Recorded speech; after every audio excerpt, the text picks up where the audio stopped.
Today I wanted to give you an update on 14 home invasion robberies that we've been working on since June. Earlier today we served several warrants, 5 separate warrants at 5 different locations, and we made 5 arrests in those warrants. We also made 3 other additional arrests on different charges. One for a Des Moines robbery, one for also felony possession of a firearms, as well as one for a warrant. The 5 arrests that we've made that were part of the home invasion robbery were arrested for robbery 1, and we're looking and seeking what other charges might end up being. And I just want to say thank you to all of those that were part of this operation. It requires a lot of support. We had FBI as part of it. We had Lakewood SWAT. We had our Marshals Task Force and multiple other SPD resources, but mainly our robbery unit, our gun violence reduction unit, our narcotics, our community response group, and our intel groups. This was a very important and well planned out process. And in that, I want to make sure that people have some awareness. We recovered 14 guns, handguns at this point. We are still serving other additional warrants, but 14 handguns are now off the street. We will test those guns to see if they were involved in any of the shootings that we've had over this course of this year and previous years. The reason why that's important is because some of these guns could have been used in some of these other cases. Some of the people that we've had contact with as part of these arrests were people that were concerned our names came up in additional cases. We also, at this point, will look and review if they were involved in any other potential cases. While we have 14 cases right now, we're currently also assessing if there were other cases. Right now we have 1 juvenile and 7 appear to be adults. So that is the makeup of the actual people that were arrested, and all males at this point. We will continue to work these cases to see if there's any additional people from our interviews and collecting of evidence, to see if there's anybody that is still outstanding. But at this point, we are very happy that we have made these arrests and that we're going to continue to work these robbery cases as well.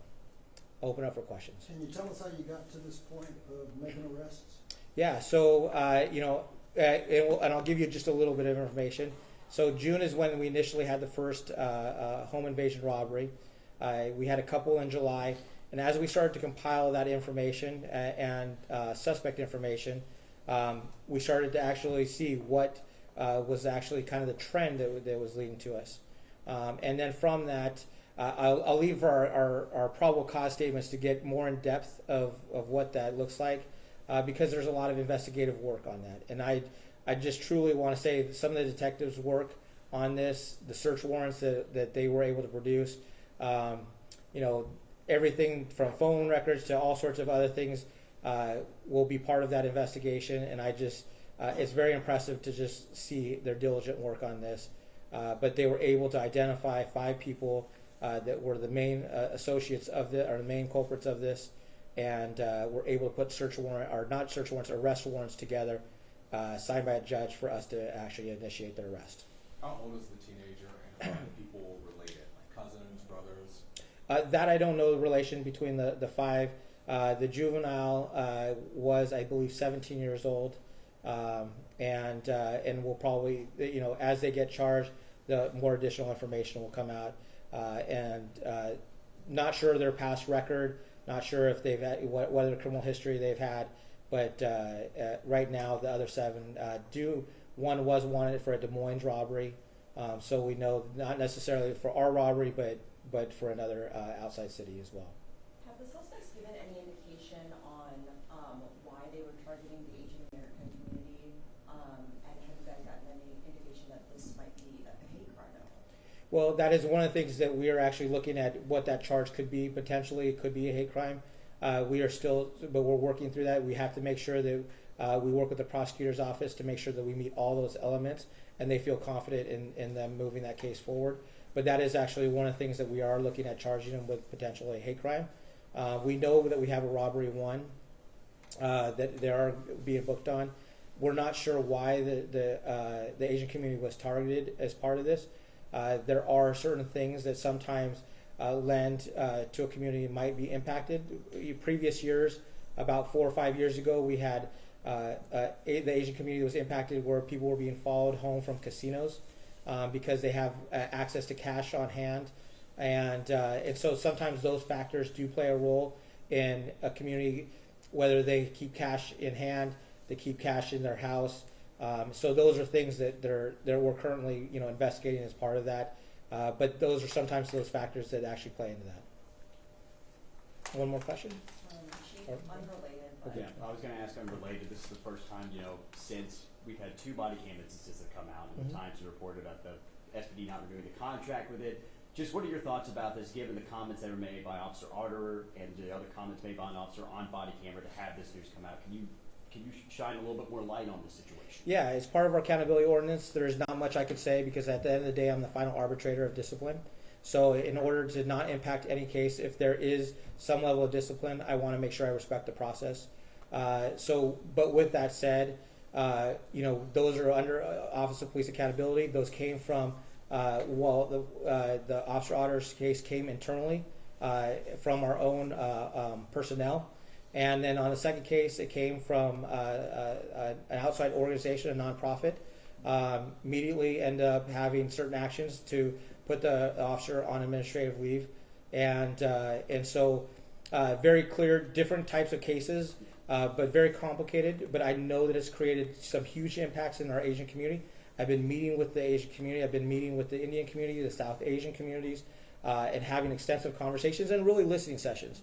Because at the end of the day, there's not much I can say, but there's an opportunity for me to listen and understand what the community's concerns are. Just for clarity, Otter, is he on administrative leave as well? Or is He- just officer in the other case? Right now, he's been administratively assigned to a non-operational position, Okay. so he's not on the streets at this time. In that same vein, can you tell us why SPD's contract with Trulio was canceled, and if it was because of SPA bringing up certain issues? Are you looking into the timing of when those issues were brought up, about the next month after Otter's comments were reported? Yeah, so we are looking at all of that. I can tell you that there was not any relation to that. There was concern about, from officers that have raised after hearing that we were actually in a pilot testing phase of the system. And again, it was literally a pilot testing phase because what we were actually seeing with the system, that they couldn't distinguish between the officer voice and a suspect voice. But so it had some things that it needed to be worked out. And there was concern about, officers feeling like they were potentially being surveilled. And it wasn't just SPOG was raising it as part of their membership, but really it was a lot of the officers after hearing that we were looking at using this as a product. But that's still, even in a case like this, it wouldn't have probably been able to raise that issue because they look at things that would be something escalating of a situation. So the terminology that an officer uses, sometimes the anger that might come up. So just the elevated heart rate, they can, be able to, your voice inflections would change. And we wouldn't, even in this case, we wouldn't have used it in that manner. We were focused on how do we actually use it as an aggregate system to actually be able to train our officers better in de-escalation. So is there another company that you might bring in instead of Trulio? Well, we actually are still in discussions with Trulio about the product. As it gets refined, as it starts to really develop, we might end up using that system. We might not. We might go to something completely different. And we might just, at the end of the day, we're actually looking at a variety of different customer service because the whole part of that program was really about what we call as a part of our EAQ, our Equity, Accountability, and Quality System, really to identify quality in our service and really try to see. And right now we're using another system that actually calls people back after they've called 911 and getting feedback on our officer conduct. And so that is actually, right now, just one of the products that we're using. Again, we're always constantly evaluating what the benefits of each system is, and some of them have their own restrictions out of that. So we're still working through those details, and we'll probably have a little bit more information on the Trulio system as well. You kind of touched on when I first asked about, the whole body cam story and stuff. You've had conversations with the Indian community, the Asian American community. This is kind of a two-parter. First off, just this video, has gotten, let's just say it, international attention. This has really painted a tough light on this department. So how important is it for your department to have those conversations with these communities that are clearly hurting really badly about comments made by SPD officers? Yeah, I've actually, even from the very beginning of the officer-involved collision, I actually had conversations with the family, the uncles, the brothers. The mother was also associated with that. We've continued to keep them informed and keep them engaged in the process. We've actually had conversations and listening with the fiance as well.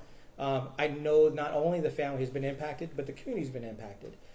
So it's important that we have those dialogues. It's important that we find ways to just listen and understand the issues that are impacted, because not all yes, this was an opportunity. They were come together because of an incident, but they were able to also highlight stuff in relation to training and stuff in relation to traffic enforcement and all those other things that we hadn't heard before. And I think that that's actually some of the benefits of just creating dialogue and openness about this. So and that's still more discussion still to be happening. It's not just a one-off thing and said, okay, because of this incident we've had that one talk. It's really an ongoing conversation that we continue, and I know the mayor's office has been instrumental in being engaged in that process as well. So this isn't just going to stop from the conversations we initially had. Whatever the OPA and the CPC come up with a punishment, because like you said, you can't directly comment on either investigation. But whatever punishment they believe is suitable, will you follow through with that? So it's really a process that goes through the Office of Police Accountability. Okay. From that police accountability, they make recommendations of a proposed discipline, and from that we will then evaluate all the merits of the case, and then that's when a decision. And again, I would be getting over ahead of myself if to say that there's automatically a complaint and that it's a sustained finding. That's where the investigation process is. My only job is once there's actually a sustained finding, that I then become the final arbitrator of the discipline. And that's the Robert was really fast. Yep. What would you say to the South Seattle community that's been, since the summer, worried that their aunties, their mothers, their uncles are going to be victims? Yeah, well, I hope that this helps relieve that we've made several arrests in this, that we hope that this actually stops a lot of the home invasion robberies, that we hope that also not only does this make a huge impact in that we've gotten 14 guns off the street, that helps make the community safe, not just from the home invasion robberies, but potential shootings, and potentially those guns being used in a manner that we don't want, that can hurt and harm others as well. And so we hope that this makes the community safe. We hope that it actually drives that people know that we didn't just say that these are bad home invasion robberies, that we just kind of weren't able to actually fully make an arrest out of it. These cases, we made an arrest. They did diligent work, that we worked hard on this case, and that the community knows that we're not going to stop until we do whatever we can to make this community safe, and those detectives really put some good cases together, and I'm really proud of them for doing that work. And they were All right, just thank you, stealing everyone. money? Thank you. Just stealing money or jewelry or like what were they taking? That I don't know the specifics. I know that we recovered lots of cash, and obviously guns, and we recovered drugs as well. But we'll get more details out to you as we get them. So thank you, everyone. Thank you. Appreciate it.